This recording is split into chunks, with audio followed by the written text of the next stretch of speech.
నమస్తే. Welcome to our channel. ప్రస్తుతం మనతో సీనియర్ జర్నలిస్ట్ భరద్వాజ గారు ఉన్నారు. వారితో మాట్లాడదాం. సార్ నమస్తే. నమస్తే. సార్ భోపాల్లో బహిరంగంగా ముష్టి ఎత్తడాన్ని బ్యాన్ చేశారు సార్. అంటే బెగ్గింగ్ బ్యాన్ అంటున్నారు.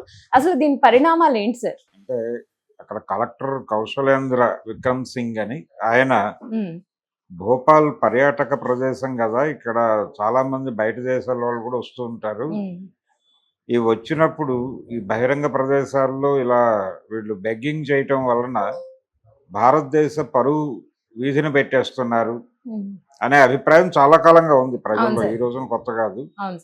దీన్ని టార్గెట్ చేస్తూ ఆయన ఏం చేశారంటే భోపాల్లో బహిరంగ ప్రదేశాల్లోనూ అలాగే భోపాల్ శివారు ప్రాంతాల్లో కూడా ఈ బెగ్గింగ్ అనే దాన్ని బ్యాన్ చేస్తున్నానని ప్రకటించాడు ఆయన.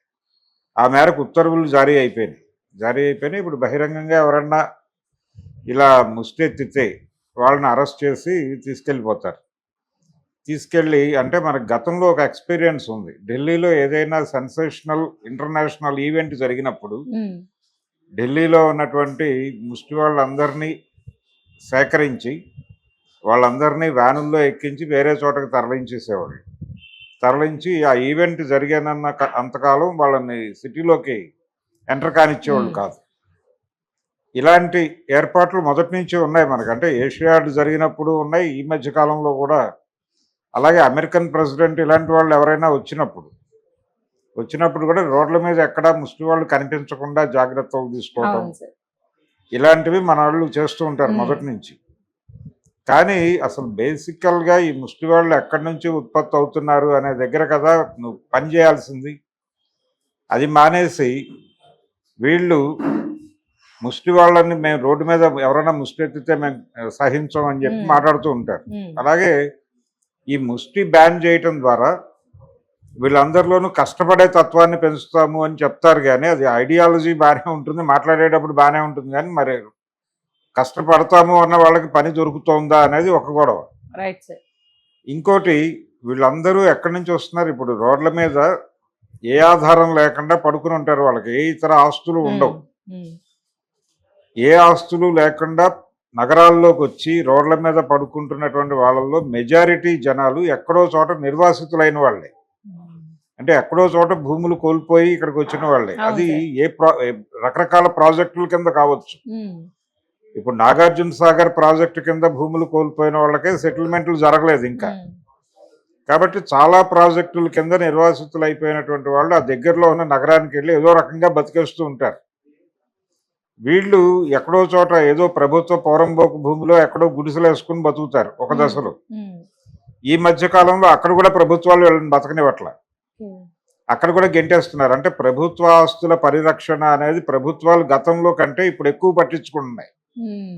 ఎందుకు పట్టించుకుంటున్నాయి అంటే ఈ ప్రభుత్వ ఆస్తుల పరిరక్షణ అనే పేరుతో ప్రభుత్వ భూములన్నింటినీ జాగ్రత్తగా దాచి కార్పొరేట్లకు అప్పచెప్పడం అనేది ప్రభుత్వాల ప్రోగ్రామ్గా మారింది. అందుకని మనం హైదరాబాద్లో ఈ మధ్య హైడ్రా అనేటువంటి ప్రోగ్రాంలో సున్నం చెరువు లాంటి ప్రాంతాల్లో పేదలు వేసుకున్నటువంటి రేకుల షెడ్లను కూడా పీకేశారు. పీకి రోడ్ల మీద గెంటేశారు. ఈ గెంటేయటం వలన అంటే పేదల మీద చాలా రూమర్స్ ఉంటాయి, ప్రజల్లో చాలా తప్పుడు ఇన్ఫర్మేషను, తప్పుడు అభిప్రాయాలు వాంటెడ్గానే ప్లాంట్ చేస్తారు. ఇందులో ఒకటేంటంటే ప్రభుత్వాలు వీళ్ళకి అప్పుడప్పుడు అంటే ఓట్ల కోసమే వీళ్ళకి ఇళ్ళు ఇస్తున్నాం, స్థలాలు ఇస్తున్నాం అని ప్రకటనలు ఇస్తారు, ఇళ్ళు ఇచ్చినప్పుడు ప్రచారం ఏం జరుగుతుందంటే వీళ్ళు అమ్మేసుకుంటారు. అక్కడ అమ్మేసుకుని ఇంకో చోటకి వెళ్ళి ఆక్రమించుకుంటారు. మళ్ళీ ఆ ఆక్రమణలను తొలగించినప్పుడు వీళ్ళు ఆందోళన చేసి మళ్ళీ ఇంకో చోట స్థలం సంపాదిస్తారు. ఇలా పేదలు అనేవాళ్ళు కనిపించని రియల్ ఎస్టేట్ చాలా చేస్తారు. వీళ్ళకి స్థిరంగా ఉండటం చేత కాదు, వీళ్ళని ఆదరించడం మహాపాపం అన్న టైప్లో ఈ మిడిల్ క్లాస్లో కొన్ని అభిప్రాయాలను ప్లాంట్ చేస్తారు ప్రభుత్వం. అలాగే ఇతర సెక్షన్స్, సమాజంలో ఉన్నటువంటి ఇతర సెక్షన్స్ వాంటెడ్గానే వీటిని ప్లాంట్ చేస్తారు. ఈ ప్రాసెస్లోనే ఇప్పుడు భోపాల్ కలెక్టర్ గారు ఈ బెగ్గింగ్ బ్యాన్ అనేది తీసుకొచ్చి ఇదేదో పెద్ద ఆదర్శప్రాయమైనటువంటి నినాదంగా మారుస్తున్నాడు. కానీ వాళ్ళకి ఆధారం ఏమిటి? వాళ్ళు ఎలా బతకాలి? రకరకాల ఇబ్బందులు ఉంటాయి వాళ్ళకి. ఇప్పుడు రోడ్ల మీద లేకపోతే ట్రైన్లో ఆ కాళ్ళు చేతులు పని చేయని వాళ్ళు అలా ఉండి వాళ్ళు చిన్న చక్రాల ప్లాట్ఫామ్ మీద కూర్చుని ఆ ప్లాట్ఫామ్ అంతా తుడిచి లేకపోతే కంపార్ట్మెంట్లో తుడిచి అవును సార్. డబ్బులు అడుక్కుంటూ ఉంటారు. ఇలాంటి వాళ్ళని ఎక్కడైనా వీళ్ళని రిహాబిలిటేట్ చేసేటువంటి ప్రోగ్రామ్ ఉందా గవర్నమెంట్లకి? వీళ్ళని రిహాబిలిటేట్ చేసి వాళ్ళని తిరిగి జీవితంలోకి పంపించడానికి ఏదైనా ప్రోగ్రామ్ సిన్సియర్గా అమలు చేస్తున్నారా అనేది చూస్తే ఎక్కడా కనిపించదు. అవును సార్. కొన్ని చోట్ల రిహాబిలిటేషన్ సెంటర్స్ ఉన్నాయి, హైదరాబాద్లో కూడా ఉన్నాయి. కానీ ఈ రిహాబిలిటేషన్ సెంటర్స్ కొన్ని ప్రైవేట్ సెక్టార్లో నడుస్తున్నాయి, ఎన్జిఓలు నడుపుతున్నారు. వీటికి సరైనటువంటి నిధుల సపోర్ట్ ఉండదు ప్రభుత్వాల వైపు నుంచి. నెమ్మదిగా మూతపడుతున్నాయి ఇవన్నీ. దీంతో ఇది ఒక పెద్ద ఇష్యూగా మారింది. వీటన్నిటినీ అడ్రస్ చేసిన తర్వాత బెగ్గింగ్ బ్యాన్ చేయాలి.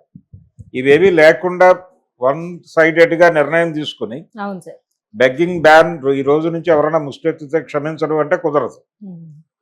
ఆల్టర్నేటివ్ ఏర్పాట్లు లేకుండా ఇలాంటి నిర్ణయాలు చేయటం తప్పు. ఎక్కడైనా అది పర్యాటక ప్రదేశం కావచ్చు, ఇంకేదైనా కావచ్చు. వాళ్ళు కూడా అక్కడే ఎందుకుంటారు, పుణ్యక్షేత్రాల్లో ఎందుకుంటారు, గుళ్ళ దగ్గర ఎందుకుంటారు ముష్టి వాళ్ళు అంటే అక్కడికి వచ్చేటువంటి వాళ్ళు సంఖ్య ఎక్కువగా ఉంటుంది అనేది ఒకటి. గుళ్ళ దగ్గర ముష్టి వాళ్ళు ఎందుకు ఎక్కువ ఉంటారంటే ఈ వచ్చేటువంటి వాళ్ళు ధార్మిక స్వభావంతో వస్తారు కాబట్టి ఏదో నీ వలనే నీ పొరుగువాడికి సాయం చేయమని యేసు చెప్పినట్టు, అలాగే ప్రతి మతంలోనూ ఇలాంటి మీ పక్కవాడిని ఆదుకోండి అనేటువంటి ఒక ఫిలాసఫీ ఉంటుంది. కాబట్టి దాని నుంచి అక్కడ వీళ్ళు ఆ ఐడియాలజీతోనూ ఆ ఆవరణలోనూ ఉంటారు కాబట్టి వీళ్ళు ఏదో దానం చేస్తారు అనే ఉద్దేశంతో గుళ్ళ దగ్గర కాన్సన్ట్రేట్ చేస్తారు. ఇది ఒక ప్రోగ్రామ్ కాబట్టి అక్కడ గుళ్ళ దగ్గర ముష్టి వాళ్ళు ఉండకూడదు, లేకపోతే పర్యాటక ప్రదేశాల్లో ముష్టి వాళ్ళు జనాలు కూడే దగ్గర వాళ్ళు ఉంటారు.